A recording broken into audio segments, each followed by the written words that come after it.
Let's begin with a steady gain made by the Nigerian military in the war against insurgency and banditry.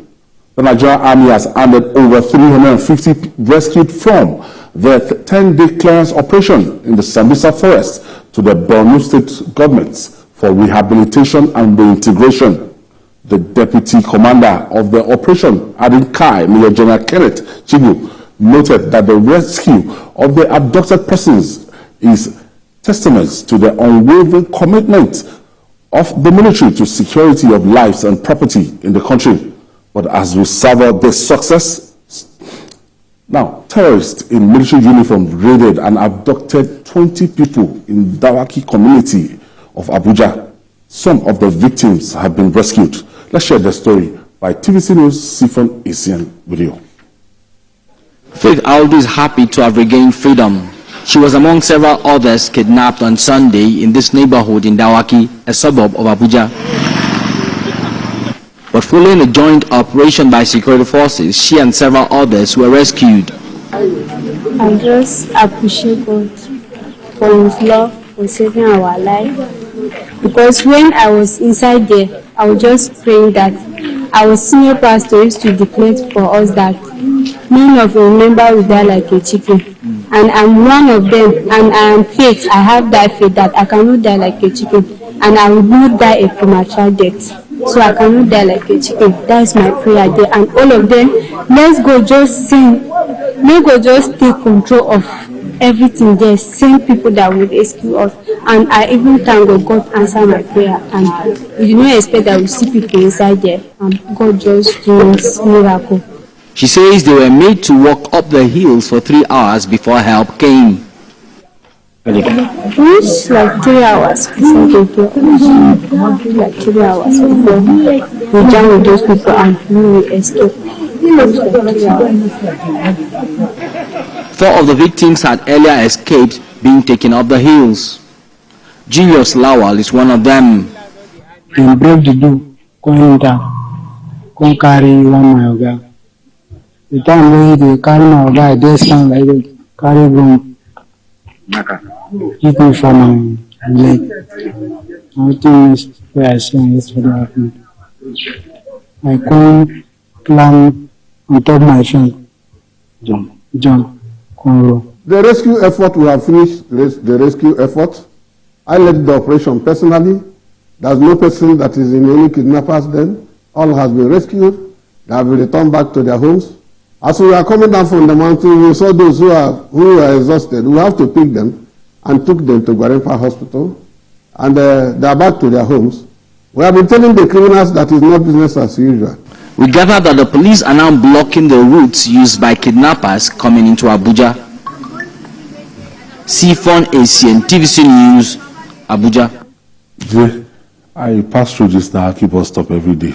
Going to my house is opposite Gwarinpa, at least the bus stop. So I don't know, maybe the community inside.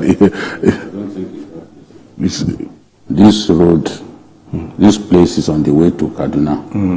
When you get past, yes, and there are mountains.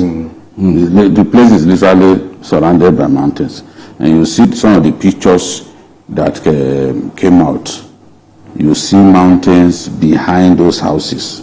So they simply, that whole area, Buhari, this is not the first time that bandits have gone to Buhari. This is not the first time that they've gone to Dawaki. That road, that Abuja-Kaduna highway, yes, kidnappings have not been taking place as frequently as we used to experience. But those guys are still very much along that highway, hiding in the forest that you see if you are driving to Kaduna. So these are communities along the roads to Kaduna, Buhari, Dawaki, and the rest of them. They are along you can see that in the area where you live, you don't have these mountains.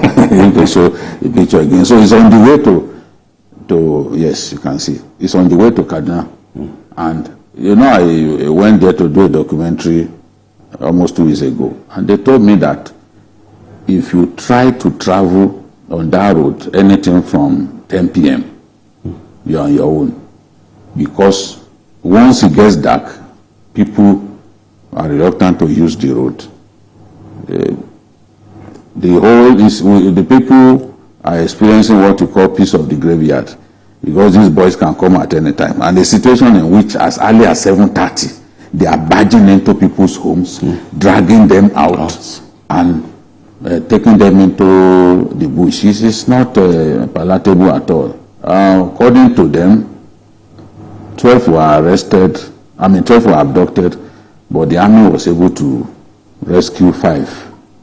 I don't know whether that situation has improved. Maybe we've been able to rescue all of them, but as at this morning, residents of the community said that only 5 had been rescued by the army. The other guys are still with these boys, but the response was impressive. The DSS came out, the army reinforced the DSS, and they were able to push those guys back, because there were about 50 of them heavily armed. Perhaps they could have taken away far more innocent people if not for the timely intervention of the armed forces. These people are entering gradually to the federal capital. Yeah, well, the federal capital has always been vulnerable right from its creation, and I think for quite some time, long before now, a couple of people had raised issues about the vulnerability of the federal capital. The way the federal capital itself is structured, it has boundaries with several neighboring states, and yet you do not see the security that is supposed to be associated with a sensitive place like the federal capital. And you know, this threat had always been imminent. There is quite a lot of small arms in circulation, and it doesn't seem that there's much effort being done to mop up these small arms. And then the integration of the security services in having a proper template for fighting what is obviously an evolving menace in the society. When kidnapping started, it was only associated with one part of the country, but look at the way it has mutated to the extent that it has become an industry in every part of the country, and this industry is peculiar to what exists in that part of the country. As has been rightly noted, the topography of this area just works perfectly, and that is why the security services have to be more forward-looking. They have to integrate, they have to be forward-looking rather than being just waiting on it happens, which means that there's a need to up their intelligence network, also understand, he was talking about the dens and whatever, identify where these places are, so that once something happens, these are the first places you go to. And also look ahead to the fact that it's possible that they may change their modus operandi. Yes.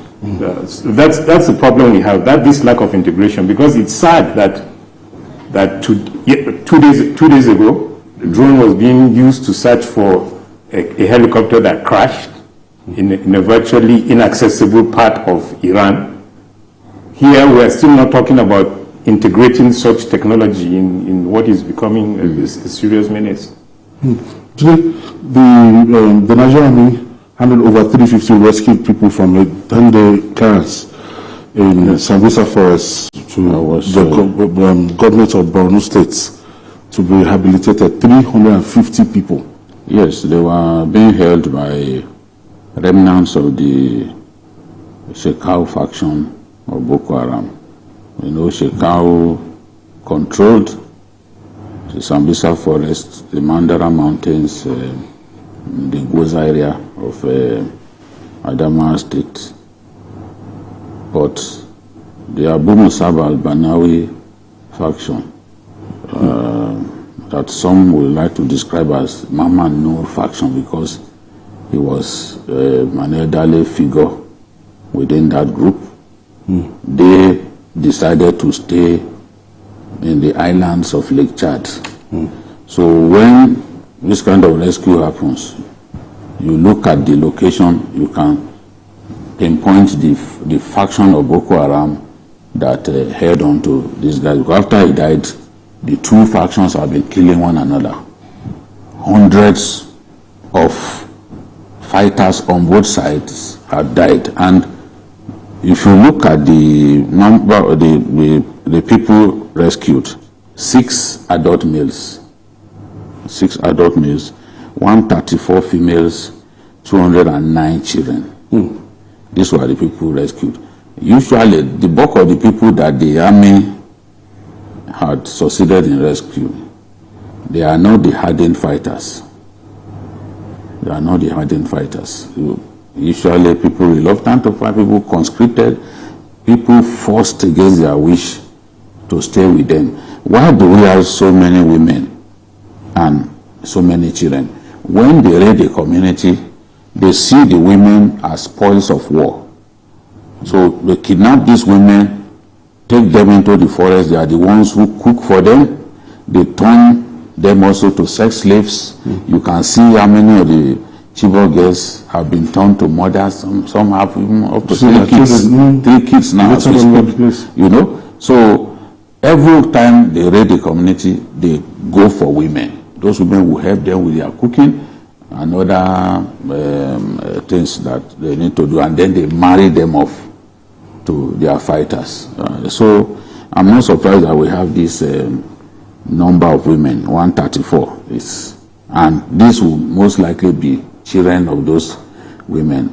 The main fighters are nowhere to be found, because if you have just 6 adult males, that means those rescued who are not the family, yes, they are not the real fighters. So they have kept people against their wish. And it's a thing of joy that Borno State has already even put in place a structure to not just rehabilitate them, but to teach them some skills that can make them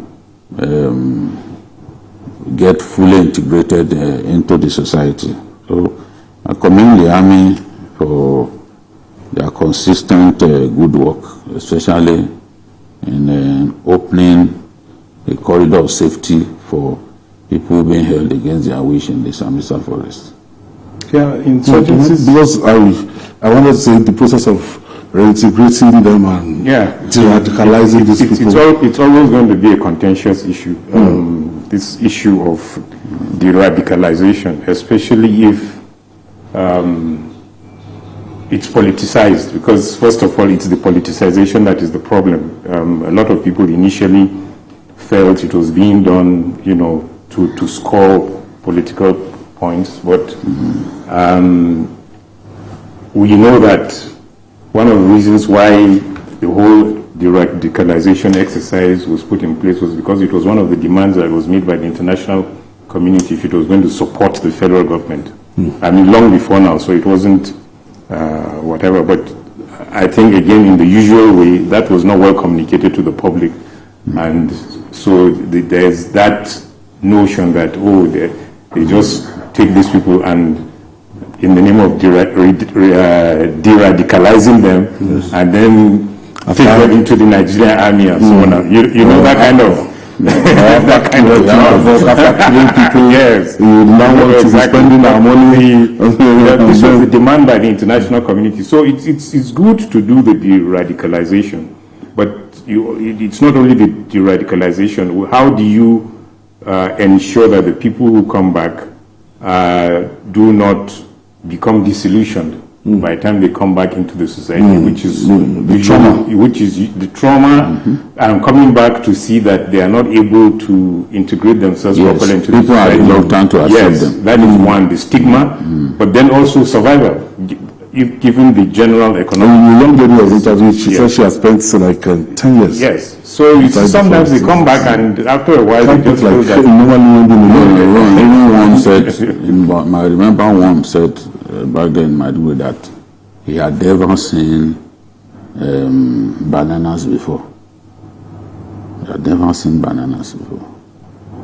Born into Sambisa forest, they don't grow such things there. He had never seen banana before. It was alien to him, you know. I want to see them integrated fully, but government has a lot of work to do. Yeah. Many people think and that is the issue. Government is over-pampering killers while neglecting their victims. Because they saw them wearing new dresses and all that, and nobody has given that kind of attention to the victims. They are in IDP camps, living from hand to mouth. They don't even know when their next meal will come. Whereas in the places where these guys are being taken care of, de-radicalized, they get fed properly and they even give them new clothes. You need to see how clean those guys look. There is no way, if you are a victim of Boko Haram killings, You will not be happy. Your blood will boil. That are the people who put us in this state. Look at the way they are looking after them. But it's an emotive issue, and I don't want to talk too much about it. But we can't run away from it, because that was also part of what escalated the insurgency itself. Because when the military, the way the military reacted at the initial stages, it made the populace sympathetic to the insurgents. Yes. And so now it's like the thing has come around the other way around. Now it's why is government now supporting these people who killed our own people. So there's quite a lot of work to be done, and a lot of sensitization to make people understand that we have to find a balance. So otherwise, appeal to the conscience of the people. You know? Ultimately, when we look at it, and when will this war stop? Yeah, that's the problem with insurgency. Especially it's on the large scale now. They are not holding the charge. They are not holding they are holding territory. They are still in some territory, but the threat, the threat is constituted. I mean, I'm sure you are not reading attacks on military bases. It's not common anymore. So that threat has been diminished by consistent bombing and all that. But anyone who tells you that the threat has been removed is a practiced liar. They are still around. You know. It's the problem with insurgencies, especially it takes time. Yes, especially when it's fueled by this type of seemingly religious dogma. You know, it becomes more difficult. They rather die. Yes. So the states that are involved need to